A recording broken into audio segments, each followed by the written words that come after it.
Venerable Luang Por Sir, how should Buddhists behave during the Buddhist Lent so that they can receive maximum merit? During the Buddhist Lent season, new and seasoned monks reside together in one place. This arrangement of having monks reside together in one place provides an auspicious situation for lay people. In what way? The right field of merit is present and available to the lay people. The lay people, ranging from grandfathers to grandmothers, will not allow these monks to enter the Lent season on their own. The lay people will join together and enter the Lent season too, but in the manners and protocols suited for lay people. 3 important Dharma tenets of Buddhism: avoid evil deeds, do wholesome deeds, and purify your mind. During the rain retreat, monks also have the duties of relinquishing all his bad habits. These are not the misdeeds similar to those of lay people. Relinquishing one's bad habits here means ceasing one's defilements. You are not able to recognize some of these things as being bad habits from the perspective of a lay person. For instance, having a distracted mind or a mind always lost in thoughts is considered a defilement because it is a bad habit that exists in a monk's mind, even though most people do not recognize it. Even if no one recognizes it, a monk will cease this distraction of the mind by meditating, even more to reach a higher level of purity of the mind. He will continue to relinquish these defilements or refine bad habits in order to be a better monk while increasing his good deeds at the same time. At the temple, seasoned monks are able to teach, mentor, and give sermons to the new monks. The newly ordained monks will be able to acquire more knowledge. These new monks will be focused and determined in acquiring more knowledge and goodness, and ultimately increase the wholesomeness within themselves. They will continue to purify their minds. They will rise in the early hours of each day at around 4 a.m. to chant and meditate. Now, as for the lay people, when the Buddhist Lent season begins, they will make resolutions that are similar to those made by our ancestors. What kinds of resolutions are made? For the next 3 months during the rain retreat, I resolve to quit at least one of my bad habits or practices. I will better myself by seizing bad habits and behaviors. For instance, those who drink alcohol can make the resolution to completely stop the consumption of any alcohol during the rain retreat. Those who smoked can resolve to quit smoking entirely during the rain retreat. These are examples of resolutions that lay people can make during the rain retreat in order to cease bad habits, whether they are refined or crude. The goal is to stop any prior bad habits.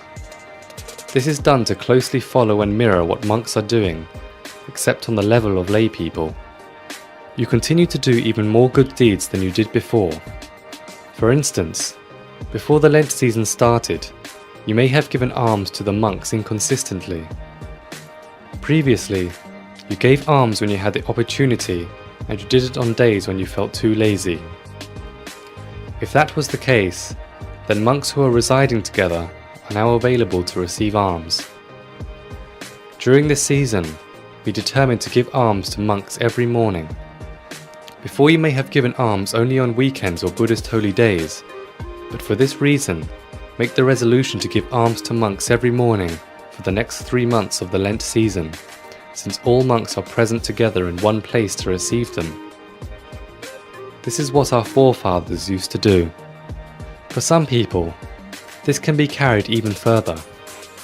If you regularly observe the 5 precepts, you can now observe the 8 precepts on Buddhist holy days, increasing from 5 to 8 precepts. If you regularly observe the 8 precepts on every Buddhist holy day, you can now observe it on the day before the Buddhist holy day too. This increases from 1 day to 2 days per week.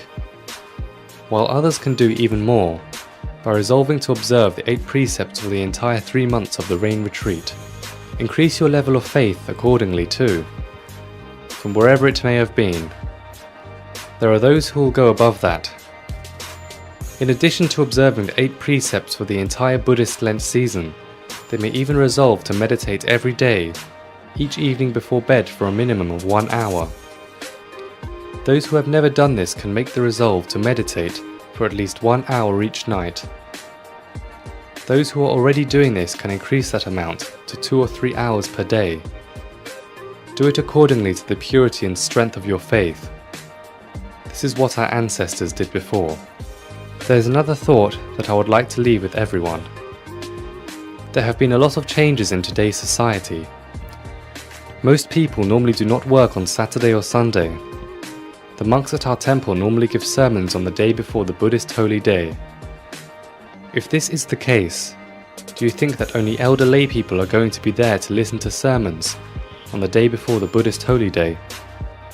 Now that we are in the Buddhist Lent season, I would like to remind all the venerable monks that it would be virtuous if Saturday and Sunday were included as days when sermons and dharma are given to lay people, since they are already off work on these days.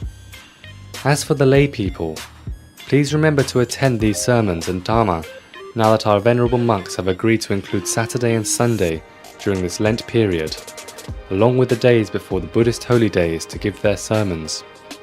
If you attend these sermons diligently, there can only be merit waiting during the entire Lent period. Then the growth and progression of oneself, Buddhism, and the country of Thailand will increase throughout the year and continuously.